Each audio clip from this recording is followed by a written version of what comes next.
வணக்கம். நான் உங்கள் டாக்டர் உமாதேவி, சித்த மருத்துவர் மற்றும் மலர் மருத்துவ ஆராய்ச்சியாளர். இன்னைக்கு மலர் மருந்து கொடுத்து இந்த போதைக்கு அடிமையாக இருந்த ஒரு பையனை எப்படி திருத்தணும் அப்படிங்கிறத பற்றி சொல்ல போகிறோம். இன்னொன்று அவங்க அம்மா இந்த பையன் ரொம்ப போதையில் அடிமையாக இருந்ததுனால அவங்க ரொம்ப டிப்ரெஷன் ஆகிட்டாங்க. அவங்களையும் இந்த மலர் மருந்து கொடுத்து எப்படி மீட்டு பழைய நிலைமை கொண்டு வந்தோம் அப்படிங்கிறத பற்றி பார்க்க போகிறோங்க.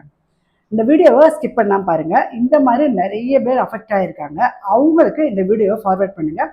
நீங்கள் எல்லோரும் என் சேனலை சப்ஸ்கிரைப் பண்ணணுன்னா சப்ஸ்கிரைப் பண்ணி வச்சுக்கோங்க. இந்த மாதிரி நிறைய பதிவுகள் வந்துக்கிட்டே இருக்கும். அது உங்களுக்கு ரொம்ப யூஸ்ஃபுல்லாக இருக்கும்.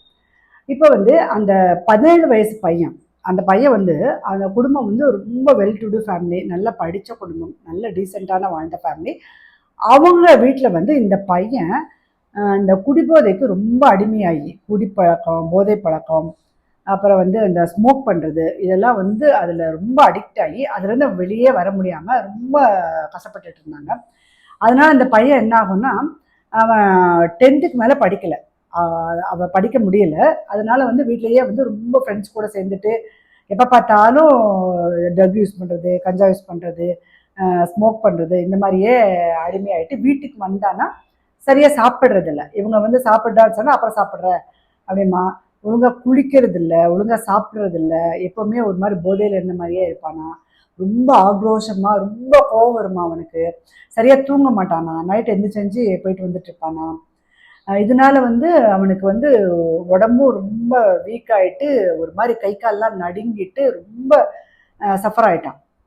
இந்த பையனுக்கு நாங்கள் வழக்கமாக எல்லாருக்கும் கொடுக்குற மாதிரி டிஅடிக்ஷனோட சித்த மருந்து கொடுத்துட்டு இந்த பையனோட மனசை கொஞ்சம் நல்வழிப்படுத்துறதுக்காக மலர் மருந்து, அதாவது ராக் ரோஸ், அப்புறம் ஒயிட் செஸ்னட்டு, அப்புறம் செர்ரி ப்ளம், இந்த மாதிரி மலர் மருந்துகள் கொடுத்தோம்.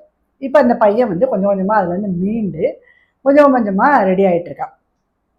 இது ஒரு பக்கம் இருந்தாலும் இவங்களோட அம்மா இந்த பையனை ரொம்ப இந்த மாதிரி அடிக்ட் ஆகிட்டான், 2 வருஷமாகவே ரொம்ப இவனை எப்படியுமே ஹோமில் சேர்த்துருக்காங்க. அப்புறம் நிறைய மெடிசன் வாங்கி கொடுத்துருக்காங்க. அப்படியே அவன் திருந்தவே இல்லை.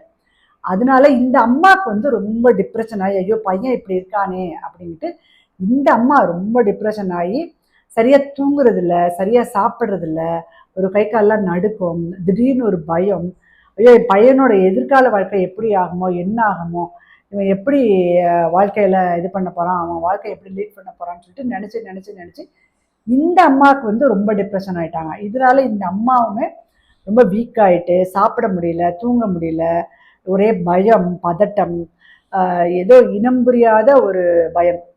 இதுக்கு இந்த அம்மாவுக்கு நாங்கள் மலர் மருந்துகள் கிடைக்குமா அப்படின்னு கேட்டாங்க.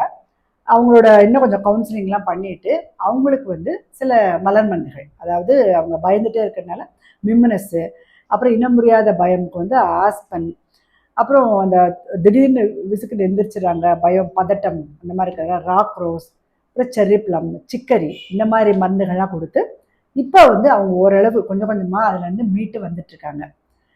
இந்த மாதிரி ரொம்ப போதைக்கு அடிமையான பசங்க இப்போ அன்றாட வாழ்க்கையில் ரொம்பவுமே இருக்காங்க. அவங்களுக்கு எல்லாம் இந்த வீடியோ ரொம்ப யூஸ்ஃபுல்லாக இருக்கும். அந்த அம்மாவுக்கு எப்படியாவது மகனை திருத்திடணும், என்ன எப்போ பார்த்தாலும் அவனை நினச்சிட்டே இருக்கிறதுனால ரெட் செஸ்னட்ன்ற ஒரு மலர் அது கொடுத்தோம். அது கொடுக்கும்போது அவங்க ஈஸியாக அதுலேருந்து கொஞ்சம் கொஞ்சமாக மீண்டு வந்துட்டு இருக்காங்க.